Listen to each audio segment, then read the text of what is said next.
मैं आपका दोस्त अक्षय घर जैसे चैनल इंग्लिशा पर आपका स्वागत करता हूँ। Basically I am a teacher of language and linguistics. आइए आज हम एलडीसी के क्वेश्चन के स्पॉटिंग द एरर्स इससे रिलेटेड क्वेश्चन करते हैं। 2012 का क्वेश्चन है, आप ध्यान दीजिए और इसे समझिए। Some parts of the sentence have errors and some have none. नीचे दिए गए कुछ क्वेश्चंस हैं, तो कहा जा रहा है कि क्वेश्चन के कुछ पार्ट्स में कुछ गलती है, एरर है, और कुछ पार्ट में नहीं है। Find out which part of a sentence has an error. खोजिए कि सेंटेंस के किस पार्ट में एरर है। And blacken the oval corresponding to the appropriate letter A B C. और काले रंग से ओवल को घेर दीजिए, जैसा भी आपका आंसर आता है, ए पार्ट में या बी पार्ट में या सी पार्ट में, जिसमें भी आपका आंसर आ रहा है यानी कि एरर आ रहा है। ये आप आंसर शीट में करेंगे ऐसा एग्जाम में।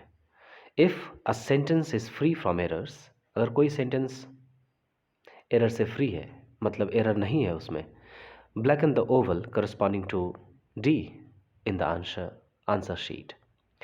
तो फिर घेरा लगा दीजिए, काला कर दीजिए उस ओवल को जिसके के सामने डी लिखा हो अपने आंसर शीट में। तो आइए ढूंढते हैं किस में एरर है और लॉजिकली समझेंगे हर क्वेश्चन को। Question number first, I have been studying since 4 hours. इतने आसान क्वेश्चन आते हैं ना एलडीसी में कि आप अगर ज़रा सा ध्यान दें तो आसानी से बना सकते हैं। इसको समझिए। कहा जा रहा है कि I have been studying since 4 hours.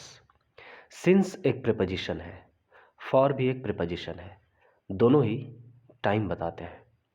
लेकिन फॉर का काम है किसी एक पॉइंट से किसी दूसरे पॉइंट तक के समय का ड्यूरेशन बताना। बिल्कुल आसान है। फॉर किसी लंबे वक्त को बताता है, जैसे 1 घंटे से, 2 घंटे से, 3 घंटे से, मंडे से सैटरडे तक, कुछ ऐसी बातें, 5 बजे से 8 बजे तक। मतलब समय का ड्यूरेशन बताता है, समय की अवधि बताता है। लेकिन सिंस एक पक्के टाइम को बताता है, एक निश्चित टाइम को बताता है। और फॉर जो एक लंबे समय को बता रहा है, यानी कि समय अवधि को, समय के काल को, इसी को हम कहते हैं पीरियड ऑफ टाइम, यानी ड्यूरेशन ऑफ टाइम। टाइम थोड़ा ड्यूरेबल होता है, किसी समय से किसी समय तक की बात होती है, इसके लिए हम फॉर का इस्तेमाल करते हैं, FOR। लेकिन सिंस से पक्के समय का बोध होता है। ओके, जैसे since Monday, since morning, since childhood. Okay, since 1 PM, since 12 AM, कुछ भी ऐसी बात है। तो यहाँ पर देखिए 4 आवर्स दिया गया है, 4 घंटे की अवधि है, लंबा वक्त है, फॉर होना चाहिए, सीधी सी बात। सो इसका एरर सी नंबर पार्ट में है और इसका आंसर सही क्या होगा? I have been studying for 4 hours. मैं 4 घंटे से पढ़ता रहा हूँ लगातार अभी तक। गौर कीजिए, अब टेंस की जानकारी लीजिए इसमें। हैव से परफेक्ट टेंस दिखाया जाता है और हैव के बाद हमेशा V3 का इस्तेमाल होता है परफेक्ट टेंस में, राइट? क्योंकि परफेक्शन V3 से दिखता है। और देखिए कि बीन के बाद स्टडिंग लिखा हुआ है, बीन V3 है, क्योंकि हैव फॉर्म के बाद V3 आता है, तो हैव के बाद बीन V3 आ गया, परफेक्शन दिख गया। और स्टडिंग लिखा है यानी ING लिखा हुआ है। ING का हमेशा काम यानी फोर्थ फॉर्म का काम होता है वर्ब का कंटिन्यूटी दिखाना किसी काम में, यानी कि कंटिन्यूअस टेंस बनता है V4 से। यानी बीन V3 है, परफेक्ट, परफेक्शन, परफेक्ट टेंस, और स्टडिंग ING है, यानी कि continuous tense, continuous, yes, continuity दिखा रहे हैं काम में, यानी इस सेंटेंस में परफेक्ट कंटिन्यूअस टेंस है। ओके, और परफेक्ट कंटिन्यूअस टेंस और परफेक्ट टेंस दोनों में ही सिंस और फॉर का इस्तेमाल होता है और वक्त दिखाते हैं हम, ये ध्यान रखिएगा। फाइनल आंसर मैं बोल दूं, I have been studying for 4 hours. Question number second, conditional sentence से क्वेश्चन है। If he had walked fast enough he will get the bus. गौर कीजिए, सेंटेंस के पहले पार्ट में हैड लिखा हुआ है, यानी कि पास्ट की तरफ इशारा है, पास्ट टाइम की तरफ रेफरेंस है। और आगे आकर देखिए, ही विल गेट द बस, विल मतलब फ्यूचर टेंस की तरफ इशारा नहीं। कंडीशन है, कंडीशन कौन बताता है, इफ़ या व्हेन। तो इस सेंटेंस में इफ़ का इस्तेमाल है, इफ़ से कंडीशन बताया जा रहा है कि अगर वो थोड़ा तेज़ चला होता, इतना तेज़ चला होता जितना चलना चाहिए था उसे, तो उसे बस मिल जाती। तो बस कब मिलती, पास्ट टाइम में है ना, क्योंकि उसने चलना कब शुरू किया था, ये कहानी कब की है, बात कब की है, पास्ट टाइम की है। यानी पास्ट टाइम में ही अगर वो तेज़ चलता तो उसे पास्ट टाइम में ही बस मिलती, यही समझना है। यानी आगे के सेंटेंस, यानी मेन क्लॉज का ही विल गेट द बस, ये मेन क्लॉज है, इसके टाइम को भी हमें पास्ट में लिखना होगा। विल का पास्ट वुड होता है, वुड जैसे ही आप लिखेंगे यहाँ ही वुड गेट द बस, आपने विल का तो वुड कर दिया, फिर भी रॉन्ग है, क्योंकि ही हैड वॉकड है। ध्यान रखिए, इसमें हम हैड प्लस वॉकड, हैड क्या है, हैव का एक फॉर्म है, हैव का एक रूप है, हैव की एक शक्ल है। तो हैव फॉर्म के बाद अगर V3 दिखे, तभी हमने बात की है पहले क्वेश्चन में कि परफेक्ट टेंस होता है। हैड से पास्ट टाइम दिख रहा है, यानी कि पास्ट परफेक्ट टेंस है ये। जब पास्ट परफेक्ट पहले पार्ट में हो तो ध्यान रखिए इधर भी हमें कुछ न कुछ इसी तरह का हैव फॉर्म दिखेगा और V3 दिखेगा। एकदम शॉर्टकट बता रहा हूँ और सबसे अच्छी अंडरस्टैंडिंग इसकी है, ध्यान दीजिएगा। लेफ्ट हैंड साइड में, यानी कि कंडीशनल क्लॉज में, जिस क्लॉज में इफ़ लिखा हुआ है या व्हेन लिखा हुआ है, उसमें अगर हैव फॉर्म प्लस V3 दिख रहा है, कुछ भी ऐसा, तो उसके दूसरे पार्ट यानी मेन क्लॉज में भी हैव का कोई फॉर्म दिखेगा और V3 दिखेगा। तो कौन सा फॉर्म दिखेगा, बात करते हैं।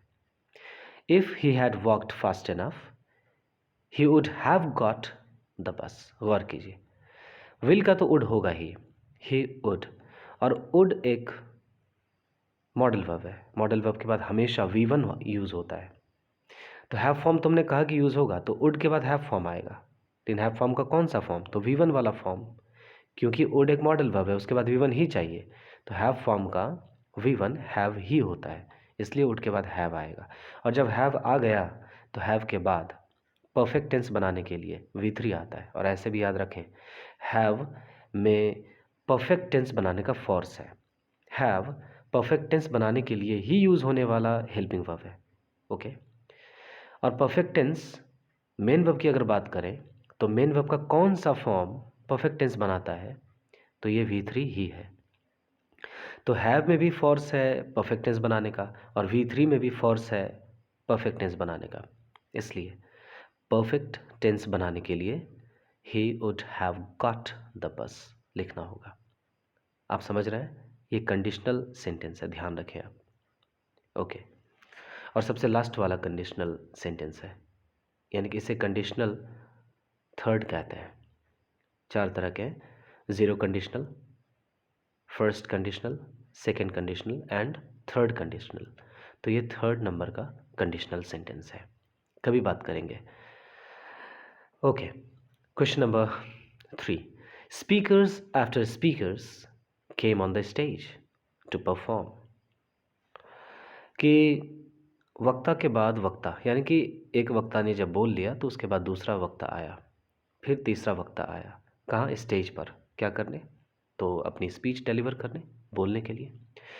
आफ्टर एक प्रीपोजिशन है, और प्रीपोजिशन से पहले और बाद अगर एक ही नाउन यूज़ हो, सेम नाउन यूज़ हो, तो ध्यान रखिए दोनों नाउन का नंबर सिंगुलर होता है, दोनों ही नाउन को फिर सिंगुलर में लिखना चाहिए, और मीनिंग प्लूरल आती है, ध्यान रखिएगा। क्योंकि एक के बाद दूसरा वक्त आया है, यानी कि एक से ज़्यादा आ रहा है, एक से कुछ ज़्यादा चीज़ हो रही है, प्लूरल एस्पेक्ट होता है। लेकिन लिखने की जो तमीज़ होती है, डिसिप्लिन होती है, वो सिंगुलर होती है।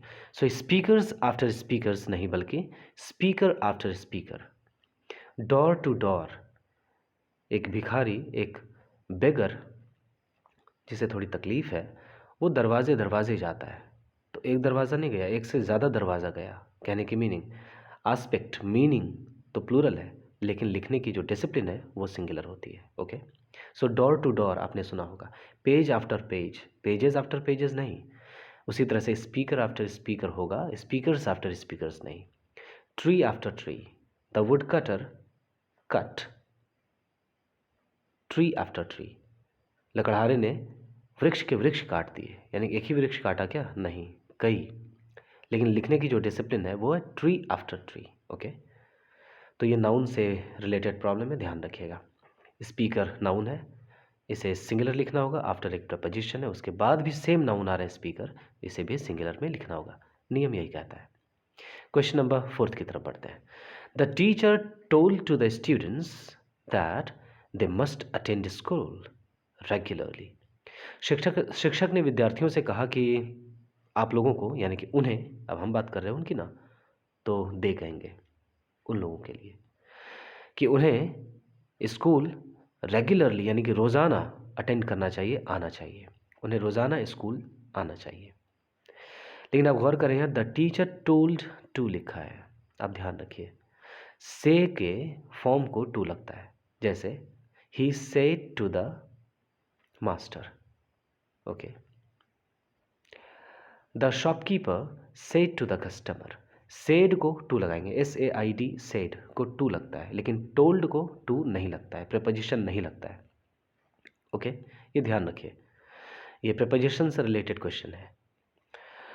तो say to, said to, saying to, says to, से के किसी फॉर्म को टू लगाएंगे, लेकिन टेल के किसी फॉर्म को टू नहीं लगाएंगे। ओके, नॉर्मली जब हम ये बात कर रहे हैं, किसी ने किसी से कहा है, तो सिंपली समवन टोल्ड समवन ये होता है। किसी ने किसी से कहा, someone told to someone, wrong. So the teacher told the students, to नहीं होगा, ए नंबर पार्ट में ये एरर है। The teacher told the students that they must attend school regularly. Question number 5 की तरफ बढ़िए। Modern youth pay more attention to seeing films than to read books. आजकल के जो युवा हैं वो टीवी ज़्यादा देखते हैं बजाय बुक पढ़ने के। यानी कि किताबें पढ़ने में उनकी इतनी अटेंशन नहीं है। ध्यान रखें, अटेंशन नहीं है, ध्यान नहीं है, बल्कि इनका ध्यान, अटेंशन फिल्मों को देखने में है। टीवी ज़्यादा देखते हैं। और यहाँ पर जो एरर है वो है सीइंग नहीं होगा, वॉचिंग होगा। और बहुत अच्छे से भी समझेंगे सीइंग और वॉचिंग में फ़र्क क्या है। Modern youth pay more attention to watching films than to read books. Okay, watching होगा। अब क्यों होगा, ध्यान दीजिए। सी और वॉच मतलब नॉर्मली हिंदी में देखना होता है, ये है मीनिंग। इसलिए कहता हूँ बार बार कि इंग्लिश को इंग्लिश के डिसिप्लिन में पढ़िए, इंग्लिश को इंग्लिश में पढ़िए। आपसे हिंदी मीनिंग कहीं नहीं पूछी जाती है। हिंदी में सिर्फ और सिर्फ देखना है, लेकिन टेक्निकल डिफरेंस है इन दोनों में। ओके, लिंग्विस्टिक डिफरेंस है दोनों में, भाषा के आधार पर अंतर है। अंतर क्या है? एक काम यानी कि एक वर्ब एक्शन से जुड़ा है और दूसरा वर्ब अटेंशन से जुड़ा है, ध्यान रखिएगा। और क्वेश्चन में देखिए गौर से, लिखा हुआ है मोर अटेंशन। अटेंशन की बात है, एक्शन की बात नहीं है। यानी SEEC एक्शन से जुड़ा हुआ है, लेकिन वॉच अटेंशन से जुड़ा हुआ है। यही है बात ध्यान देने की। आप फिल्म देखते हैं, आप टीवी देखते हैं, तो अटेंशन देते हैं अपना। एक्शन तो आप कर ही रहे होते हैं, लेकिन एक्शन से ज़्यादा क्या कर रहे होते हैं? आप अटेंशन पे कर रहे होते हैं। और अटेंशन जब भी हम किसी चीज़ पर पे करते हैं तो हम वॉच लिखते हैं, ठीक है, सी नहीं। सी यानी कि देखना, ये जो एक एक्शन है ये सिर्फ और सिर्फ आँखों से रिलेटेड है, लेकिन अटेंशन आँखों को टिका कर देखने से संबंधित कुछ बात है। ये है सी और वॉच की समझ। तो यहाँ पर वॉचिंग होगा, because watching is concerned with attention, but seeing is concerned with action. So there is a difference. Last number, question number 6. Old habits die hardly. Hard होगा यहाँ, hardly नहीं होगा, क्यों होगा समझिए।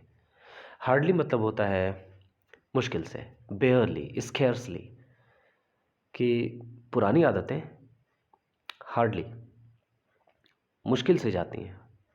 तो मुश्किल से जाती हैं हिंदी में तो बड़ा अच्छा लगता है सुनने में, लेकिन टेक्निकली इंग्लिश के मुताबिक, इंग्लिश के डिसिप्लिन के मुताबिक रॉन्ग है। बल्कि पुरानी आदतें बहुत मेहनत से जाती हैं। आप जब बहुत मेहनत करते हो उसके लिए कि पुरानी आदत जाए, तो पुरानी आदत जाती है। यानी बहुत मेहनत से, मुश्किल से, ये सेंस नहीं आना चाहिए टेक्निकली।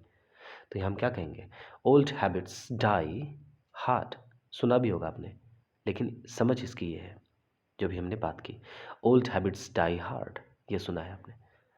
तो हार्डली मीन्स मुश्किल से, ये बेतुका है, इसकी बात नहीं होगी अभी। बल्कि बहुत मेहनत से जाते हैं, आपको बहुत एफर्ट लगाना होता है पुरानी आदतों को छोड़ने के लिए। एफर्ट लगाते हो आप, यानी मेहनत करते हो आप, और मेहनत करने की मीनिंग हार्ड से आती है, हार्डली से नहीं। ओके। और हार्डली से ऐसे भी नेगेटिव मीनिंग है। तो थैंक यू सो मच, आपने इस चीज़ को समझी। और वीडियो अच्छा है, शेयर कीजिए और सब्सक्राइब कीजिए इंग्लिशा को। ये आपका ही घर है, आप ही से देखेंगे। मैं इसी तरह से लगातार कुछ ना कुछ आपको बताता रहूँगा। और सीरियसली पढ़िए, अच्छे से पढ़िए, एक ही बात है। Thank you so much to be with us. Share कीजिए, इसे अच्छे स्टूडेंट्स तक ज़रूर पहुँचाएँ।